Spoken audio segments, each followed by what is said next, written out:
I'm going to ask a few questions and then open it to questions from the floor, so you will have a chance to ask Oliver. I thought it would be helpful maybe just to mention some of the fathers that Oliver has played before we start. So we had, I probably left some out, but Duke Senior, Capulet, Leonato, Duke Frederick, Polonius and Lear. And then you also mentioned, Oliver talks in the book about surrogate fathers, and talks about Friar Lawrence, Pandarus, Duke Vincentio, and the King of France in Oslo. So the first thing I'm going to ask Oliver is, in your introduction, you asked two pertinent questions. The first being, is there any discernible pattern or development in Shakespeare's treatment of father and daughters? And secondly, do I, as an actor, have anything particular to contribute? So going to the second one first, really, what did you feel as an actor who played many of these roles you could bring to the discussion of relationships that maybe a critic might not be able to do, or someone just reading the plays? Well, I suppose the simplistic answer to that is that the reader, the critic, the academic tends to look at the play objectively. The actor playing a specific part tends to look at his part, his or her part, subjectively, so that the reader might look at Iago and say, well, he puts forward 4 or so reasons why he hates Othello, but I don't really buy any of them. The actor playing Iago might well say, I think it's all about being passed over for the lieutenancy. Cassio, the blue-eyed boy, with a daily beauty in his life and all that, but he's very inexperienced. I'm very experienced. I should have got the job, and I hate Cassio and Othello to start off with.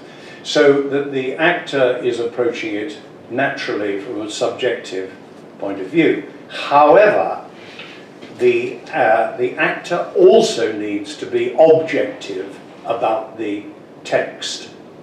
I was very influenced, I know, in 1975, a little book came out called Brecht as They Knew Him, and some very interesting stuff in that about actors talking about Brecht in rehearsal. And Brecht in rehearsal is quite different from Brecht, the intellectual writing. I don't think in rehearsal he ever said, "You're not alienating me enough." And what the actor said at one point that Brecht had said to him,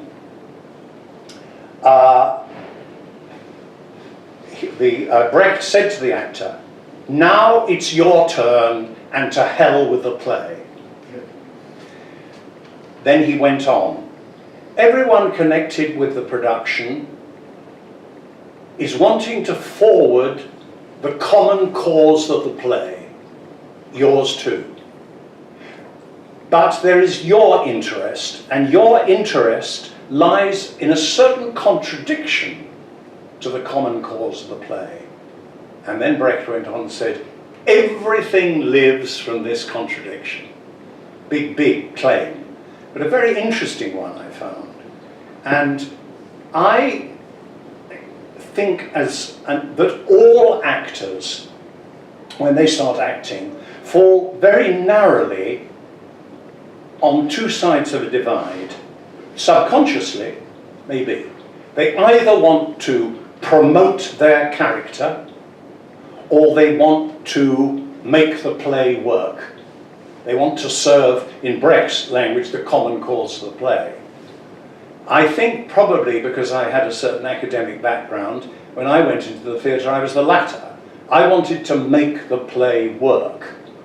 And I had to learn to stand up for my character more, to fight for my character in the play. Just as people who wade in fighting for their character have to learn to make the scene work, to make the play work. And of course, I've always thought that this is a paradigm for us in society. We all have a self-interest, and we all have, well, I say all, most of us have a desire to make society work. And there is a certain contradiction between these two things. Maybe Brecht was onto something when he said everything lives from this contradiction between self-interest and mutuality.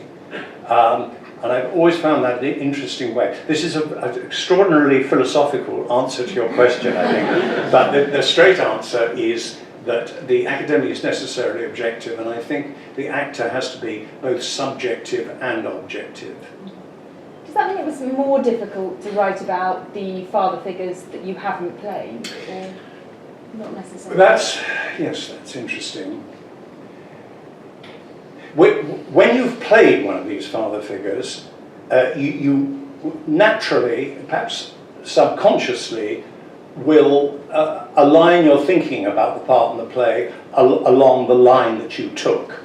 However, I think you have to be very careful. I remember many years ago a masterclass on television by Paul Tortelier on playing the cello. And he was working through Dvorak's cello concerto with various students. And what Tortelier was more or less saying is, this is how I play the Dvorak cello concerto, and you should play it like this. And I think that's a dreadful warning about masterclasses.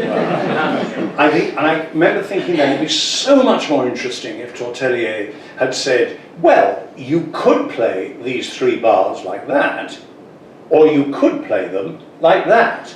It would depend upon the structure you're building for the particular movement.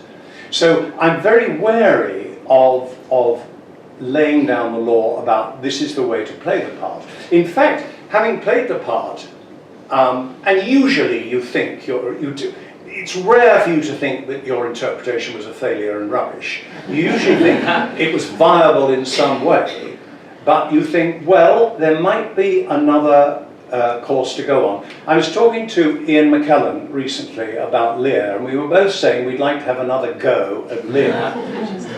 And one of the good and bad things about the theatre today is you're very rarely allowed another go. You've done your Rosalind, you've done your Cleopatra, you've done your Rosalind, you've done your Hamlet, you've done your Lear, that's it. Only Timothy West is allowed to play Lear over and over again, right. But for example, I went down an anger route with Lear, but now that I'm, dear God, 15 years older, I probably would go more down incipient dementia route, and both would be viable. Do you see, parts I haven't played, I'd take Baptista, for example, the father in Taming of the Shrew. Now, some people have tried to play him as a mafia boss, a ruthless business king. And other people at the other extreme have played him as a rather weak man who really can't deal with this difficult daughter and wants her off his hands at any cost. And the more showy front foot way to go would be the ruthless business king. But I fancy my reading of the text would make me suspect that the former is more likely, that he's a weakish man who really wants her off his hands. And I think it'd be the same with Prospero.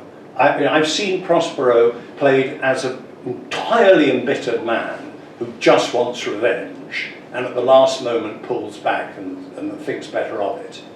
Or he can be played as a intelligent, wise, caring parent who's simply trying to do the best in extremely difficult circumstances. These are 2 extremes, and you might want to combine them. I think in some ways Simon Russell Beale, who's played against Stratford, is about to play at the Barbican, manages to combine the two to some extent. One of the problems of going down a route too firmly is if you play an embittered Prospero, say, and I won't mention names, I have seen this done, after half an hour or maybe 20 minutes you think, yes, I've got that he's very, very bitter. Now, what are you going to show us now? And you think, oh, I see, you're not going to show us anything else. You're going to remain bitter until, you know, the last 100 lines. And one of the things, the great gifts that Shakespeare gives you as an actor is it's fatal to start playing one thing all the way through the part. He gives you so many different things. And sometimes actors worry about this. I remember David Hare said to me, don't worry about being different in different scenes. The audience sitting there aren't thinking, oh, he doesn't seem to be quite the same person as he was 20 minutes ago. They are recognizing that as a human being in extreme circumstances, which you nearly always are, that you will behave differently in different circumstances. So the rather long answer to the question is, I don't know how I would go with Baptista and Prospero until I played them. If I ever played them. I suppose it leads on. You look at a number of ways, or you talk about a number of ways in which fathers and daughters have been sort of categorised by critics. You talk about the sort of mercenary fathers, the jealous fathers, the egocentric fathers.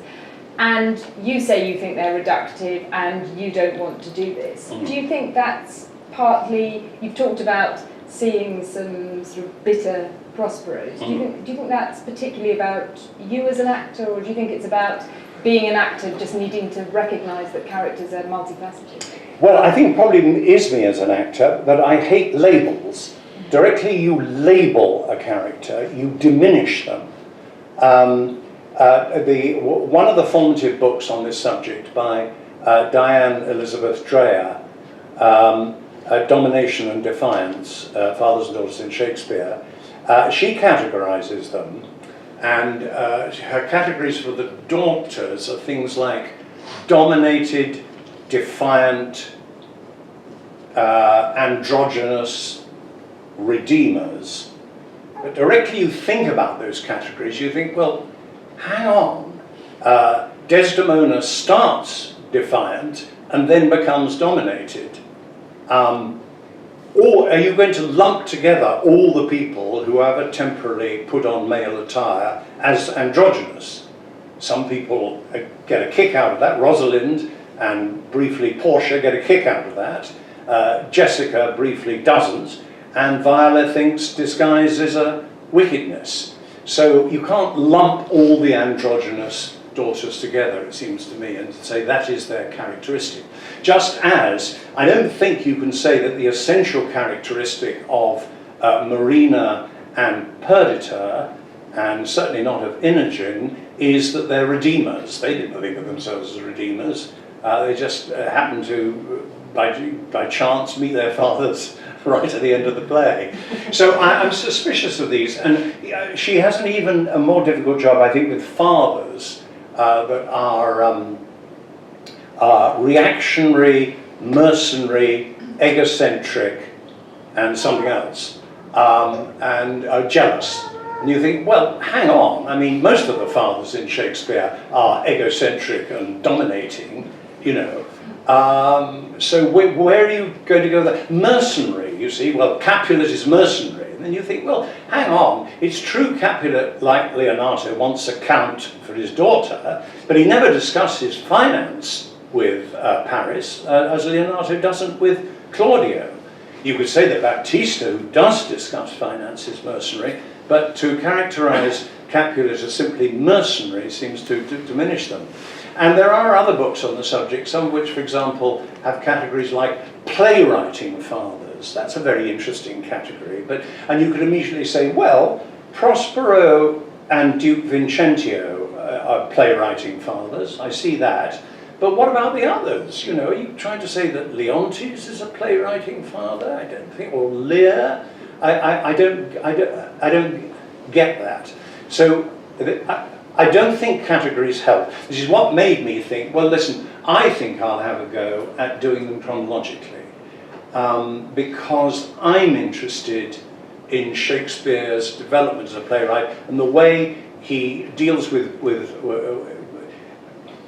early on, he puts on all these different hats, doesn't he? He thinks, I'll try and write a Senecan tragedy like Titus Andronicus, I'll try and write a farce like Taming the Shrew, you know, I'll write a tragedy like Romeo and Juliet. So he puts all these hats on, and as well, of course, as the histories. Then he starts writing rom-coms, you know, and having written As You Like It, and then with sort of rom-com of Twelfth Night, although there's such dark shades in Twelfth Night with the Humiliation of Malvolio that it almost ceases to be a rom-com. He thinks, that's it, I'm not writing any more rom-coms.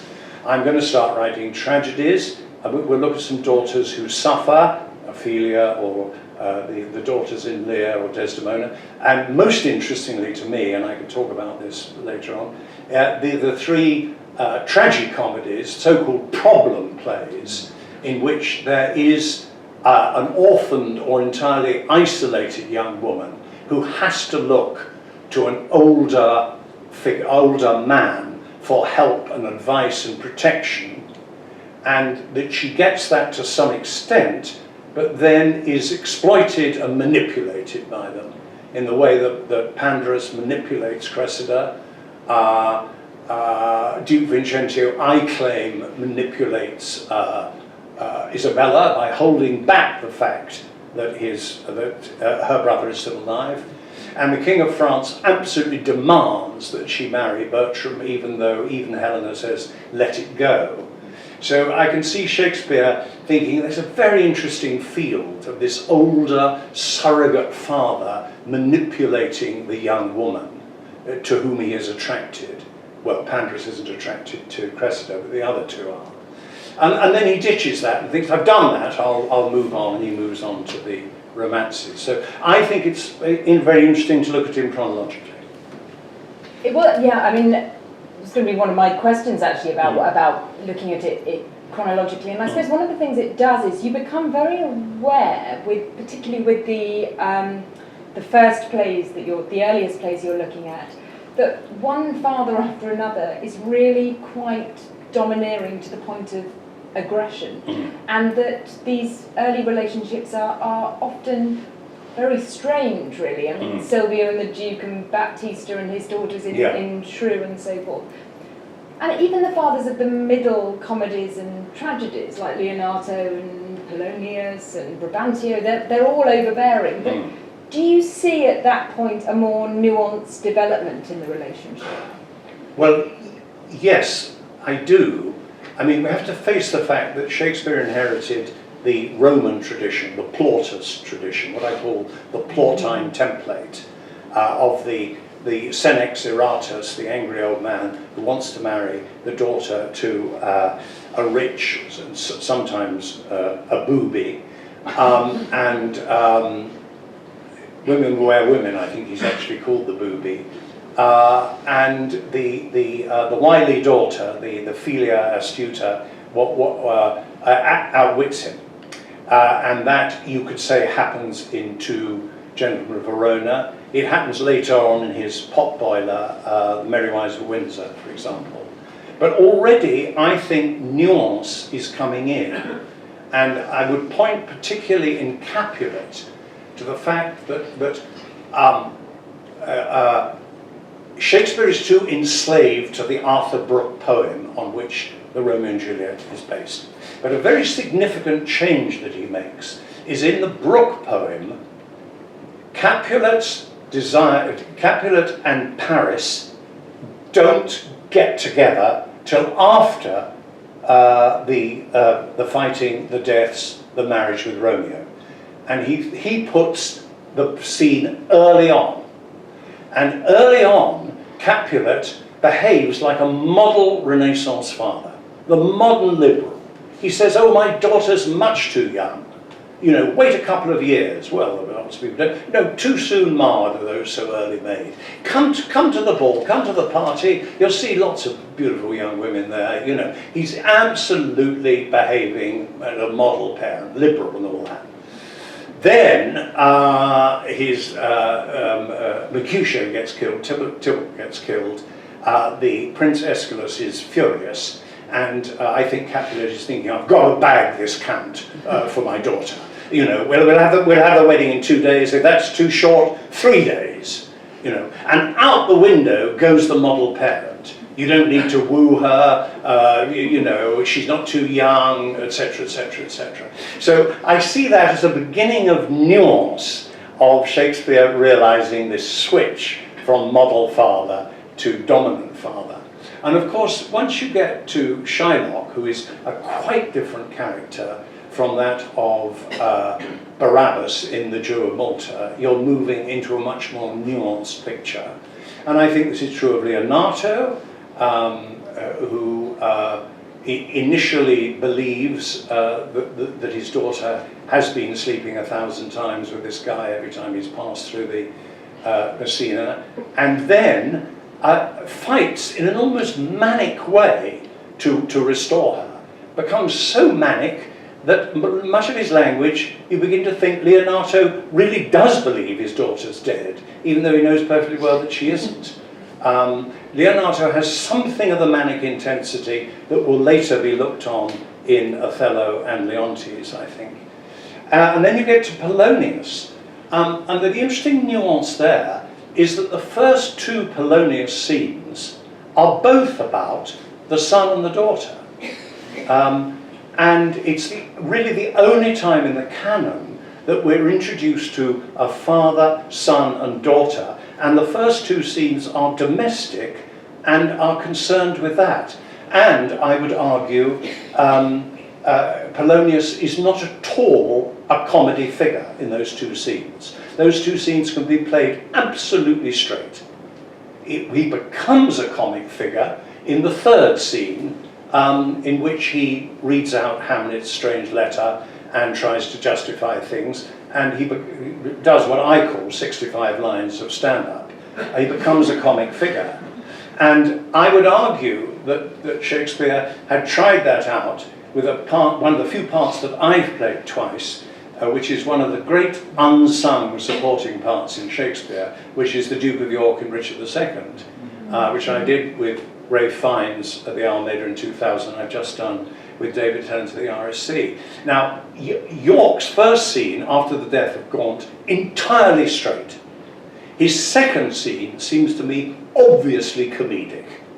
I said this to James Shapiro when we were doing a workshop together, and he said, "Oh, I'll pinch that." I thought, oh, no, don't tell James Shapiro anything. So I've got completely, nuance, yes. So we're already at nuance, I think. With an interesting thing about Brabantio, you mentioned, Brabantio is entirely Shakespeare's invention. In his principal source, Cinthio, it just says Desdemona's relatives didn't approve the match. And later on they say Desdemona's relatives hunted Othello down and killed him. And so Shakespeare thought, no, I'm going to give her a father. I'm going to invent this character of Brabantio, who is going to be so torn to bits by his daughter marrying this guy. I'm actually, because Shakespeare was not good at clearing up loose ends, I'm actually going to tell you at the end of the play that he has died of grief. That it shore his old thread in twain, grief at his daughter's marriage to Othello. So you can see all this complexity and nuance, I think, arriving.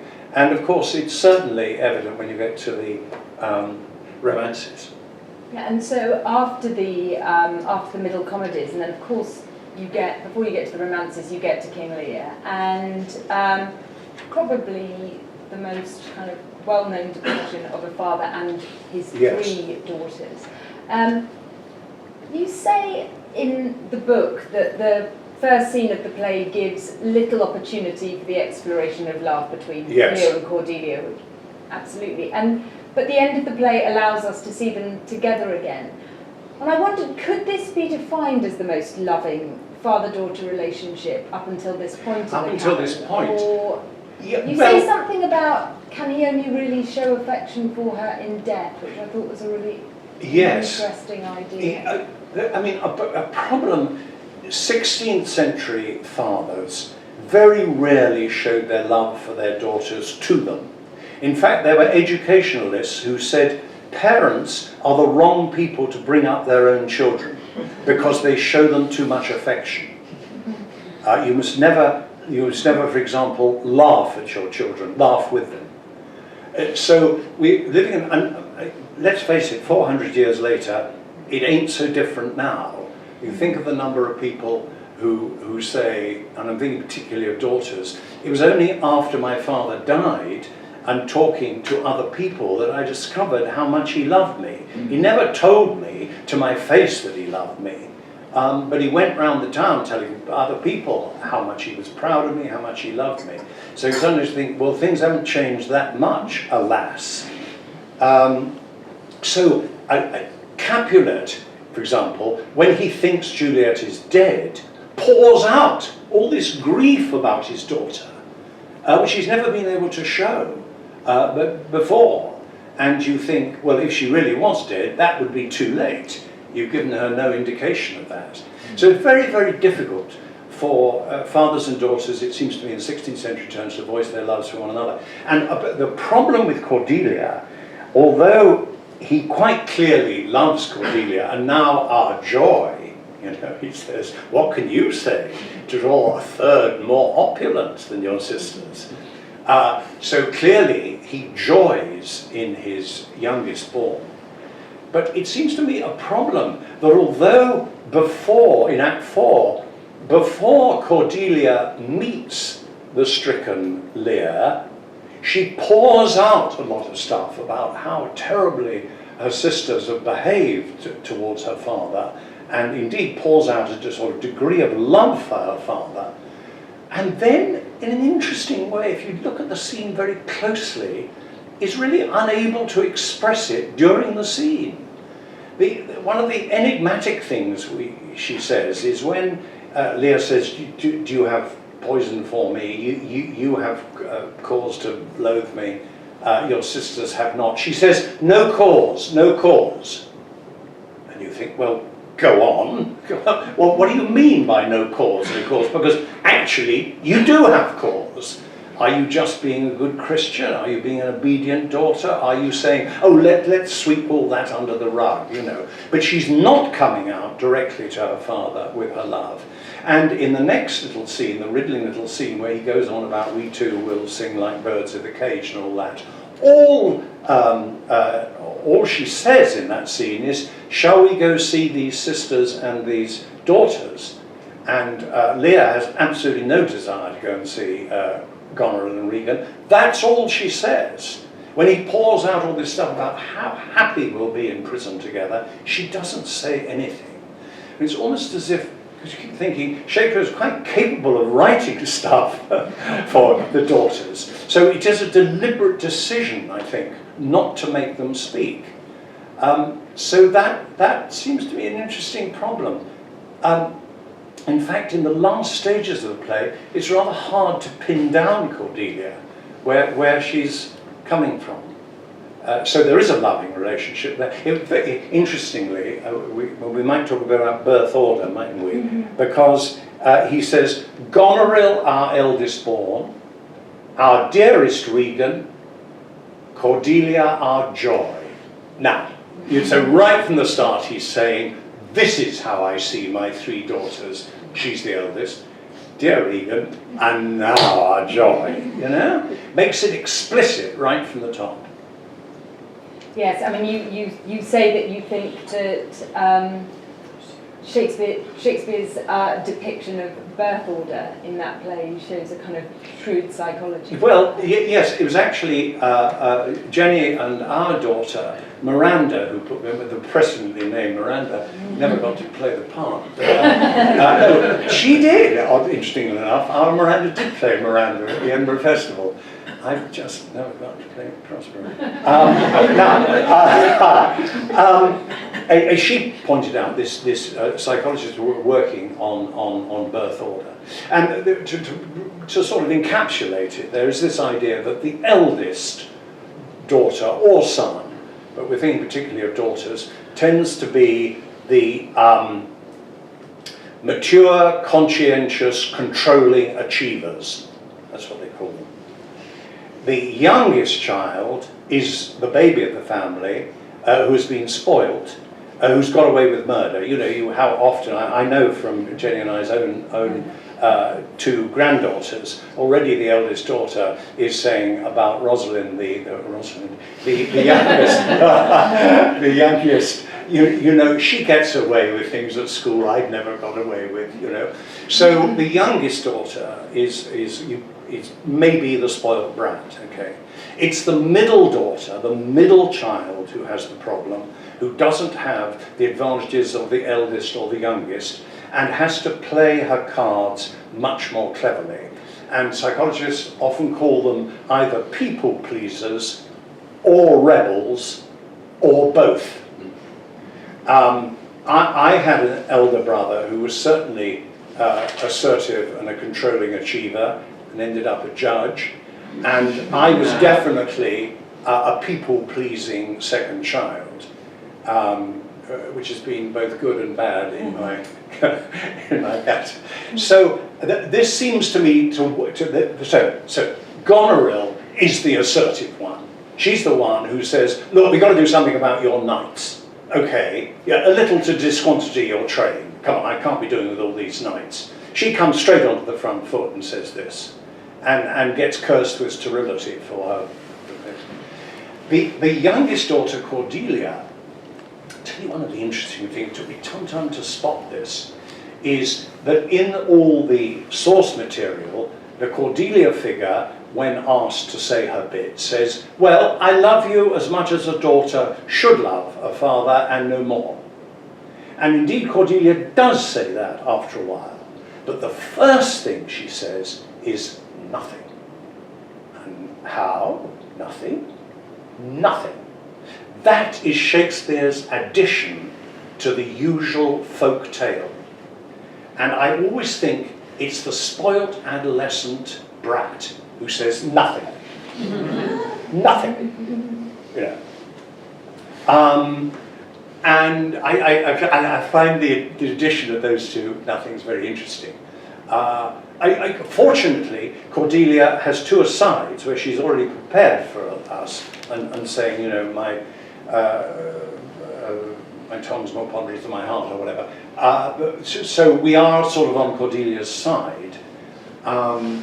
The middle daughter, Regan, the most difficult one to play, the one Judi Dench told me, oh, I didn't enjoy playing Regan at all, I got out of it as soon as I could.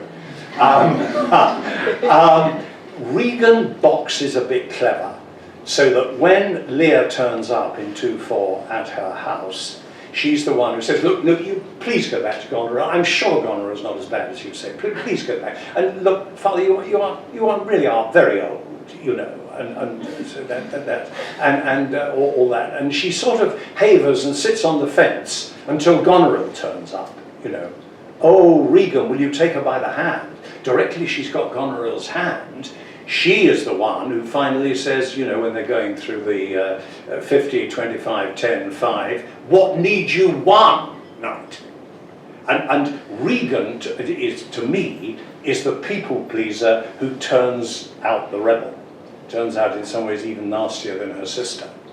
And I will just finish by saying, see, Shakespeare loved only daughters, but occasionally he had to have more than one daughter. And the Taming of the Shrew source always has the shrew and one or even two daughters. So he had to have a second daughter, Bianca. And Bianca is absolutely the people pleaser. But you know, butter wouldn't melt in her mouth. You know, she says to her sister, if you fancy any of my suitors, you know, please have them. You know, I'll pass them on. You know, she's delectable. Until she gets her way, she gets her man, she gets the handsome one, not the gremios and all that sort of thing that her father might have passed her off with. And then once she's got married, she turns into quite a toughie, you know.